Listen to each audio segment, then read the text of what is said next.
Hello everyone, welcome to Sleepy Classes. I am Anshuman and today we are going to see CSAT practice series. इस series में अगर जो भी लोग इसको फॉलो कर रहे होंगे तो आपको पता होगा कि इसमें हमने ऑलरेडी 9 लेक्चर्स जो है वो उसको कवर कर लिया है और वहाँ पर हमने कुछ क्रूशियल कंसेप्ट जो कि आपके CSAT में पूछे जाते हैं, जैसे कि concept of average, number system का कंसेप्ट देखा था, प्रॉफिट, उसके बाद हमने परसेंटेज का देखा था। तो इन सब कंसेप्ट्स पे बेस जो है हमारा एक प्रैक्टिस सेशन भी था। जो पिछला लेक्चर है वो पूरी तरह से प्रैक्टिस सेशन था, वहाँ पर हमने क्वेश्चंस लिया था। आज हम लोग अगेन एक इम्पॉर्टेंट कंसेप्ट पढ़ने वाले हैं, इसके बाद फिर हम लोग क्वेश्चन प्रैक्टिस ही करेंगे। तो यहाँ पर आज हम लोग पढ़ने वाले हैं क्या, प्रॉफिट एंड लॉस। देखिए, प्रॉफिट एंड लॉस कोई नया चैप्टर नहीं है। अगर आपने परसेंटेज अच्छे से पढ़ा था, जहाँ पर हमने परसेंटेज जब हमने पढ़ाया था, तो अगर आपका कंसेप्ट जो है फ्रैक्शन और परसेंटेज का क्लियर है तो प्रॉफिट एंड लॉस में कोई भी प्रॉब्लम नहीं होगा। हाँ, कुछ नए टर्म्स आते हैं, जैसे कि कॉस्ट प्राइस क्या होता है, सेलिंग प्राइस क्या होता है, मार्कडअप प्राइस क्या होता है, डिस्काउंटेड प्राइस क्या होता है, इन सब चीज़ों को देखना है और बाकी आपको वही कंसेप्ट लगाना है। ठीक है, तो चलिए हम लोग देखते हैं पहले कि होता क्या है प्रॉफिट एंड लॉस में। आपने परसेंटेज का चैप्टर पढ़ा था, अगर आपने नहीं पढ़ा है और आप डायरेक्टली इस लेक्चर को देख रहे हैं तो अगर आपका CSAT अच्छा है, अगर आपका क्वांट अच्छा है तो आप इस लेक्चर को देख सकते हैं। लेकिन अगर आपको थोड़ा सा प्रॉब्लम है परसेंटेज में तो मैं रेकमेंड करूंगा कि आप पहले परसेंटेज वाला लेक्चर जाके देखें, फिर जो है आप ये लेक्चर को देखिएगा तो आपको ज़्यादा फायदा होगा। ठीक है, तो यहाँ पर देखिए क्या होता है। जैसे परसेंटेज में आपने देखा था कि हमने जैसे एक्स कोई क्वान्टिटी है उसको 20% से इंक्रीज़ करना था। तो 20% से इंक्रीज़ करने का मतलब क्या हुआ कि उस एक्स में हम लोग 20% ऑफ एक्स को ऐड कर रहे हैं।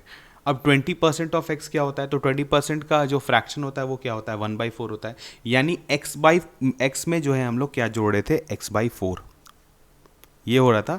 तब जो है x जो है वो 20% इंक्रीज़ हो जाएगा। ठीक है, 20% इंक्रीज़ का मतलब क्या हुआ, 20% ऑफ x को x में ऐड कर दीजिए। ठीक है, तो यानी ये फाइनली बन जाता था अगर 20% का बात हो रहा है तो x/5 हो जाएगा, तो फाइनली हो जाएगा 6x/5। ठीक है, 20% का बात करें। अगर 25% का बात बोलते तो क्या हो जाता है, x + x/4 आपका फाइनली आ जाता 5x/4। ठीक है, ये तो हुआ कि इसमें हम लोग ऐसे ऐड करते हैं। लेकिन हम लोग जब ऑपरेशंस कर रहे थे परसेंटेज में, तो अगर हम लोग को उसको 20% से इंक्रीज़ करना था तो डायरेक्टली हम लोग लिख देते थे 6x/5। इसमें अगर आपको कोई परेशानी नहीं है तो आपको प्रॉफिट एंड लॉस में कोई भी दिक्कत नहीं होने वाला है। लेकिन अगर आपको परसेंटेज को फ्रैक्शन में कन्वर्ट करने में थोड़ा सा दिक्कत है तो आप जो है वहाँ पर जाके उस सेशन को देखें और थोड़ा सा प्रैक्टिस करके आएँ, तब आपको जो है यहाँ पर फ़ायदा होगा। वैसे ही एक्स को अगर हम लोग डायरेक्टली 25% से इंक्रीज़ कर रहे थे तो हम लोग क्या लिख देते थे, 5x/4। इस सब में हम लोगों को कोई दिक्कत नहीं हो रहा था। चलिए, अब यहाँ पर क्या है, देखिए क्विक रिवीजन हम लोग परसेंटेज का कर लिए। अब इसमें देखते हैं कि प्रॉफिट एंड लॉस में आप परसेंटेज के कंसेप्ट को कैसे अप्लाई करेंगे। अब अगर आप कोई सामान खरीदते हैं, ठीक है, प्रॉफिट एंड लॉस के पूरे चैप्टर में जिस भी प्राइस पर आप बाई करते हैं कोई आइटम, तो उसको हम लोग कॉस्ट प्राइस बोल देते हैं। अब प्रॉफिट जो होता है, प्रॉफिट या लॉस जो भी चीज़ है देखेंगे, या हम लोग देखेंगे मार्कडअप प्राइस भी जो होता है, मार्किंग अप जो होता है, सारा चीज़ जो है वो कॉस्ट प्राइस पर होता है। ठीक है, यहाँ पर जैसे एक्स बेसिस था आपका, वैसे ही सारे चीज़ का जो है यहाँ पर बेसिस जो है वो कॉस्ट प्राइस होने वाला है। अगर आपको बोला जाता है कि आपका सर्टेन आपने कोई आइटम खरीदा, ठीक है, और उसके बाद आपको प्रॉफिट कमाना है तो आप कितने प्राइस पर बेचेंगे।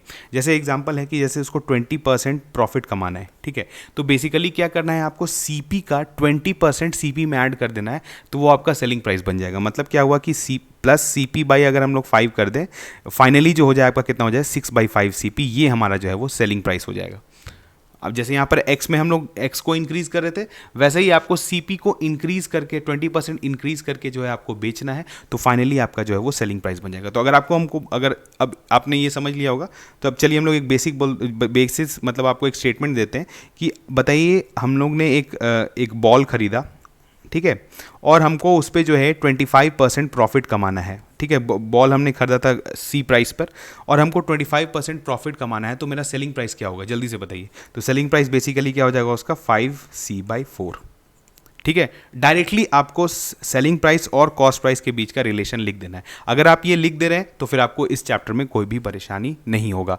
चलिए, नेक्स्ट जो है लॉस क्या है, बेसिकली डिक्रीज है। जैसे हमने क्या किया था, एक्स को अगर हम लोग को 20% से डिक्रीज करना है तो उसमें x - x/5 कर दे रहे थे, तो फाइनली वो क्या बन जाता था, 4x/5। वैसे ही यहाँ पर क्या है, आपका कुछ कॉस्ट प्राइस रहेगा और आपने जो सामान सेल किया फाइनली वो आपको 20% लॉस हो गया। यानी आपका सेलिंग प्राइस क्या था, जल्दी से बताइए। आपका सेलिंग प्राइस था 4C CP/5। वैसे ही 25% का एग्जांपल ले सकते हैं, कोई भी हम लोग यहाँ पर इजी परसेंटेज ले रहे हैं। अगर कुछ कॉम्प्लेक्स परसेंट जैसे 33 1/3%, ठीक है, 16 1/3%, कुछ भी हो सकता है। तो आपको क्या करना है, परसेंटेज को जनरली फ्रैक्शन में अगर आप चेंज कर देंगे तो आपका काफ़ी टाइम सेव हो जाएगा। चलिए अब हम लोग देखते हैं। अब देखिए आ जाते हैं एग्जैक्ट टर्म्स में। कॉस्ट प्राइस आपने समझ लिया, जिस प्राइस पर हमने बाई किया था, जो हमारा लागत जो है लगा, वो उसको कॉस्ट प्राइस बोलते हैं। उसके बाद एक टर्म आता है मार्क्ड प्राइस या मार्क्ड अप प्राइस इसको बोलते हैं। मार्क्ड अप प्राइस बेसिकली क्या हुआ कि आपने कुछ सर्टेन आइटम खरीदा था, उसके लिए कुछ प्राइस पे किया, तो वो आपका कॉस्ट प्राइस हो गया। फिर आपको लगा कि इसमें हम लोग कुछ जो है वैल्यू एडिशन कर देते हैं और इसका प्राइस थोड़ा सा रेज कर देते हैं, ठीक है, इसका प्राइस जो है रेज कर देते हैं। और जैसे हमने फॉर एग्जांपल लीजिए, आपने कॉस्ट प्राइस सीपी पर लिया, उसके बाद आपने उस प्राइस को रेज करके उसको बना दिया मार्क्ड अप प्राइस, उसको एमपी बोलते हैं हम लोग। एमपी बेसिकली क्या हुआ, जैसे अगर आपको बोला जाए कि हमने 20% का मार्कअप किया, तो 20% का मार्कअप हुआ, मतलब सीपी जो है, आपने सीपी आपका कॉस्ट प्राइस था, तो आपका मार्क्ड अप प्राइस जो है वो कितना हो जाएगा, आपका हो जाएगा 6/5 सीपी। ठीक है, बस सेम है। मार्कअप का मतलब हुआ कि आप अपने मन से उसमें कुछ इंक्रीज कर रहे हैं। जैसे आपने एक बॉल खरीद कर लाया 100 रुपये में, लेकिन आप सुनने सोचा कि इसको जो है हम 110 रुपये में बेचते हैं, तो बेसिकली आपने क्या किया, आपने 10% का जो है वो मार्कअप किया। ठीक है, मार्कअप सिर्फ और सिर्फ एक प्राइस है। इसके बाद क्या होता है कि देखिए, जब भी आप मार्क प्राइस देखेंगे तो वहाँ पर फिर आपको इस पर डिस्काउंट्स दिया जाता है, जैसे 20% 30% डिस्काउंट। तो जो आपका जो फाइनल सेलिंग प्राइस हो जाएगा वो क्या हो जाएगा, जो भी आपने मार्क प्राइस पर डिस्काउंट दिया। ठीक है, लेकिन ध्यान दीजिए कि हमेशा आपका प्रॉफिट या लॉस जो है वो हम लोग किसके कंपैरिजन में लेते हैं, इन कंपैरिजन सीपी के। ठीक है, तो ऐसा देखिए, ऐसा प्रोसेस होता है, सीपी आपने कुछ खरीदा सामान, उसको आपने मार्कअप किया मार्क्ड प्राइस, उस पर आपने कुछ डिस्काउंट दिया तो वो बन गया आपका सेलिंग प्राइस। लेकिन अगर आपका प्रॉफिट जो है आप कैलकुलेट करेंगे तो किस पे करेंगे, सीपी और एसपी का जो डिफरेंस होगा उस पे ही हमारा प्रॉफिट या जो है लॉस डिसाइड होगा। जब हम लोग क्वेश्चंस देखेंगे तो आपको जो है और क्लैरिटी हो जाएगा। ठीक है, यहाँ पर देखिए, अब ये जो है प्रॉफिट और लॉस, बेसिकली यहाँ पर एग्जैक्ट अमाउंट भी कभी आपसे पूछा जा सकता है कि बताइए प्रॉफिट कितना हुआ या लॉस कितना हुआ, क्योंकि हर जगह आपसे परसेंटेज नहीं पूछा जाएगा, कभी कभी क्वांटिटी भी पूछ लिया जाएगा, तो उस केस में जो है आपको ये पता होना चाहिए। चलिए अब हम लोग क्वेश्चंस देखेंगे तो आपको बहुत अच्छे से समझ में आएगा। यहाँ पर पहला क्वेश्चन है, बहुत बेसिक क्वेश्चन है। आपको क्या करना है, वीडियो को पॉज करिए और क्वेश्चन को खुद अटेम्प्ट करिए और फिर जो है आप देखिए कि आपने सही अप्रोच किया था या नहीं किया था। A person sells an article at 10% below its cost price. Had he sold it for rupees 332 more, he would have made a profit of 20%. ठीक है, what is the original selling price? अब यहाँ पर देखिए क्या है, एक पर्सन ने कुछ सामान खरीदा होगा, उसका कॉस्ट प्राइस सीपी होगा। अब इसने क्या किया कि इसने जो इस आइटम को जो है, इस आर्टिकल को जो है 10% बिलो इट्स कॉस्ट प्राइस बेच दिया। मतलब इसका सेलिंग प्राइस कितना था, जल्दी बताइए। 10% कम होगा तो यानी कितना हो जाएगा, 9/10 सीपी होगा। ठीक है, यहाँ तक किसी को भी परेशानी नहीं है। अब यहाँ पे बोल रहा है कि had he sold it for rupees 332 मोर, मतलब अगर उसने 332 रुपये और ज़्यादा बेचा होता इस आर्टिकल को तो इसका प्रॉफिट जो है वो 20% होता। यानी इसका मतलब क्या हुआ कि जो न्यू एसपी है, मतलब एसपी प्लस 332 में अगर बेचा होता, ये जो न्यू एसपी है अगर इस पे बेचा होता तो ये कितने के बराबर होता, 20% प्रॉफिट के। अब प्रॉफिट हम लोग किसके कंटेक्स्ट में लेते हैं, हमेशा सेलिंग प्राइस के, सॉरी कॉस्ट प्राइस के। तो 20% अगर प्रॉफिट कमा रहे तो बेसिकली ये किसके बराबर हो जाएगा, जल्दी से बताइए, 6/5 CP। ठीक है, बस आपको एसपी का यहाँ पर से पुट करेंगे तो ये कितना आ जाएगा, 9/10। यहाँ से हम लोग वैल्यू पुट करें 9/10 CP। इसी क्वेश्चन को आप लोग सॉल्व कर लीजिए, आपका आंसर आ जाएगा 6/5 CP। हम लोग ले आते हैं इसको, देखिए 6/5 CP minus 9/10 CP is equal to 332। तो ये हो जाएगा आपका 3 CP/10 इज इक्वल टू 332। आपको क्या है पूछ रहा है, what is the original selling price, मतलब ओरिजिनल जो स्टार्टिंग में सेलिंग प्राइस था वो कितना था आपका, 9/10 CP था। तो यहाँ 3/10 CP आपको पता है, इसमें सिर्फ 3 मल्टीप्लाई कर दीजिए दोनों साइड, तो आपका 9/10 CP आ जाएगा। तो अगर आप इसमें 3 मल्टीप्लाई करते तो आ जाता है 996। तो आपका सही ऑप्शन है ऑप्शन 3। ठीक है, देखिए अब हमने यहाँ पे फ्रैक्शन को यूज़ किया तो आपका जो है कैलकुलेशन काफ़ी मिनिमाइज हो गया। अगर आप परसेंटेज लेकर भी बनाते हैं, बहुत लोग होता है कि 100%, 20%, 100 रुपीज़ लेके बना लेते हैं। ठीक है, उस तरह से भी आप बना सकते हैं अगर आपको उसमें सहूलियत है। लेकिन अगर आप फ्रैक्शन से बनाएंगे तो आपका जो है गलत होने का चांसेस बहुत कम हो जाता है। ठीक है, चलिए हम लोग देखते हैं next question. A shopkeeper marks the price, यहाँ पर देखिए अब मार्कअप प्राइस का बात आ गया. A shopkeeper marks the price of the article in such a way that after allowing 28% discount, he wants a gain of 12%. If the marked up price is rupees 224, then the cost price of the article is, ठीक है. देखिए होता क्या है, cost price, उसके बाद उसको हम लोग मार्कअप करते हैं तो वो बन जाता है मार्क प्राइस, उस पर हम लोग डिस्काउंट देते हैं तो वो बन जाता है सेलिंग प्राइस. लेकिन प्रॉफिट और लॉस जो है वो किस पर बेस्ड होता है, कॉस्ट प्राइस और सेलिंग प्राइस पर. ठीक है, अब देखिए यहाँ पर क्या है, शॉपकीपर ने जो मार्क कर दिया प्राइस को, आर्टिकल को, in such a way that after allowing 28% discount. अब डिस्काउंट किस पर हम लोग देंगे, मार्क प्राइस पे देंगे. तो मार्क प्राइस पे अगर आप 28% डिस्काउंट देंगे तो क्या हो जाएगा, जल्दी से बताइए. 28% को हम लोग फ्रैक्शन में कैसे कन्वर्ट करेंगे. देखिए 4% कितना होता है, 1/25. तो 28% कितना हो जाएगा, 7/25. अब डिस्काउंट दे रहे हैं मतलब क्या हो रहा है, घटा रहे हैं. तो 1 माइनस आपका हो जाएगा कितना, 7/25. तो अगर आप उसको करेंगे तो आपका फाइनली जो है कितना हो जाएगा, 18/25. ठीक है, देखिए ये सब जो है आपको दिमाग में करना पड़ेगा क्योंकि हमने परसेंटेज चैप्टर में ऐसा बहुत सारा ऑपरेशंस किया है. तो यहाँ पर देखिए क्या है, 28% का डिस्काउंट दिया गया है तो ये बन चुका है आपका सेलिंग प्राइस. ठीक है, ये जो है इसी प्राइस पर उसने बेचा. अब इसको गेन चाहिए 12% का. इसका मतलब क्या हुआ कि इसको कितने के बराबर होना चाहिए, जल्दी से बताइए. इसको बराबर होना चाहिए आपका 100 एंड अगर आप इसको चेंज कर लेते हैं, जैसे अगेन 4%, जो इस तरह से आप सोचिए 4% जो है वो कितना होता है, 1/25. 12% कितना हो जाएगा, 3/25. आपको गेन चाहिए तो मतलब क्या होगा, 28/25 के बराबर हो जाएगा. ठीक है, और ये किसका है, सीपी के. ठीक है, बस आपको इस इक्वेशन को आपको जो है यहाँ पर बहुत इजी कर दिया गया है कि आपको मार्कड प्राइस दे दिया गया है. तो 224 इंटू 18/25 इज इक्वल टू हो जाएगा 28/25 सीपी. बस आपको सीपी निकालना था. तो 25 कैंसिल हो गया. 28 से अगर आप देखेंगे तो 8 हो जाएगा ये, और सीपी बराबर हो जाएगा आपका 8 8 64 जो हो जाएगा, तो मतलब 144. तो आपका कॉस्ट प्राइस जो है वो आ गया ₹144. तो ऑप्शन 1 जो है वो बिल्कुल सही है. ठीक है, चलिए हम लोग देखते हैं अब next question. A dealer marks an article 40% above the cost price and sells it to a customer allowing 2 successive discounts. देखिए सक्सेसिव डिस्काउंट्स क्या होता है, एक डिस्काउंट के बाद दूसरा डिस्काउंट. तो यहाँ पर क्या है कि डीलर ने मार्क कर दिया आर्टिकल को 40% अबव द कॉस्ट प्राइस. उसका कॉस्ट प्राइस था, तो बताइए जल्दी से मार्कड अप प्राइस क्या हो जाएगा, क्योंकि 40% से मार्कअप किया गया है. तो अगर आप 20%, यहाँ पर देखिए अगेन हम लोग वही एप्लीकेशन कर रहे हैं. 20% कितना होता है, 1/5. 40% कितना हो जाएगा, 2/5. अब आप मार्कअप कर रहे हैं मतलब इंक्रीज कर रहे हैं, तो बेसिकली कितना हो जाएगा, 7/5. तो ये 7/5 सीपी हो गया. And sells it to a customer allowing 2 successive discounts of 20% and 25%. अब इसी पर जो ही मार्क प्राइस पर ही भी हम लोग डिस्काउंट देते हैं, तो इस पर कितना हो रहा है, जैसे यहाँ पर क्या हुआ, सेलिंग प्राइस क्या हो जाएगा, मार्कड अप प्राइस इंटू 20% का. जल्दी पहले बताइए 20% का अगर आप डिस्काउंट दे रहे हैं तो कितने से मल्टीप्लाई करेंगे. 20% कितना होता है, 1/5. तो यहाँ पर डिस्काउंट दे रहे हैं तो 1 माइनस 1/5 तो कितना हो जाएगा, 4/5. ठीक है, वैसे ही आप 25% का डिस्काउंट दे रहे हैं तो कितना हो जाता है, 1 माइनस 1/4 तो हो जाएगा 3/4. ठीक है, यहाँ पर अब मार्क प्राइस का वैल्यू पुट कर दीजिए जो कि है 7/5 सीपी इंटू 4/5 इंटू 3/4. ठीक है, तो आपका जो है 4 कैंसिल हो गया, तो ये बन गया आपका 21 CP/25. ठीक है, अब आपको क्या है, if he suffers a loss of ₹140. ठीक है, यहाँ पर देखिए अब जो ये क्या है, ये सेलिंग प्राइस है. अब सेलिंग प्राइस जो है वो ऑब्वियसली जो है वो यहाँ पर दिख रहा है आपको 21/25 सीपी, यानी वो कॉस्ट प्राइस से कम है.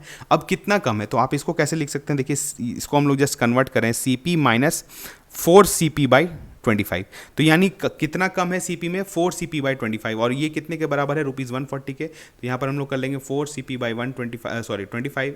ये हो जाएगा आपका किसके बराबर, 140. तो ये हो गया आपका, अगर करेंगे तो 4 3 हो गया 20. तो CP बराबर हो गया 35 इंटू 25 जो कि आपका आ जाएगा करीबन 875. तो ऑप्शन 4 जो है वो बिल्कुल सही है. ठीक है, देखिए क्वेश्चन बड़ा था लेकिन हमने क्या एप्लीकेशन किया है, सिर्फ परसेंटेज और फ्रैक्शन को कन्वर्ट किया है. जैसे ही आप परसेंटेज को फ्रैक्शन में कन्वर्ट कर देंगे, आपका कैलकुलेशन देख रहे हैं काफ़ी आसान हो जाता है. लेकिन अगर आप परसेंटेज में लेकर बनाएंगे या 100 लेकर बनाएंगे तो आपको हो सकता है थोड़ा सा ज़्यादा टाइम लग जाए और थोड़ा सा ज़्यादा स्पेस भी लगेगा, जो कि आपको एग्जाम में मिलता नहीं है. ठीक है, चलिए हम लोग जाते हैं नेक्स्ट क्वेश्चन में. अब देखिए इस तरह का क्वेश्चन, ये एक डिफरेंट टाइप ऑफ क्वेश्चन है जहाँ पर आपको प्राइस नहीं दिया हुआ रहता है, लेकिन आपको आर्टिकल्स में जो है वो डील करना पड़ेगा. जैसे यहाँ पर क्या है कि if the cost price of 15 article is equal to selling price of 12 articles, find the gain %. ठीक है, इसका 2 तरीका है. इसको आप फिर अब कुछ रुपीज़, जैसे आप मान लीजिए कि हर आर्टिकल का जो है ₹1 ₹1 प्राइस है, ठीक है। तो यानी 15 आर्टिकल उसने बाई किया था तो ₹15 उसका कॉस्ट प्राइस आया था, ठीक है। अब क्या हो रहा है कि उसने जो है जो 12 आर्टिकल्स को ही ₹15 में बेच दिया। मतलब क्या हुआ यहाँ पर कि आपका जो है, आप बोल सकते हैं अगर 12 आर्टिकल खरीदने में उसे कितना पैसा लगा होगा, ₹12, ठीक है।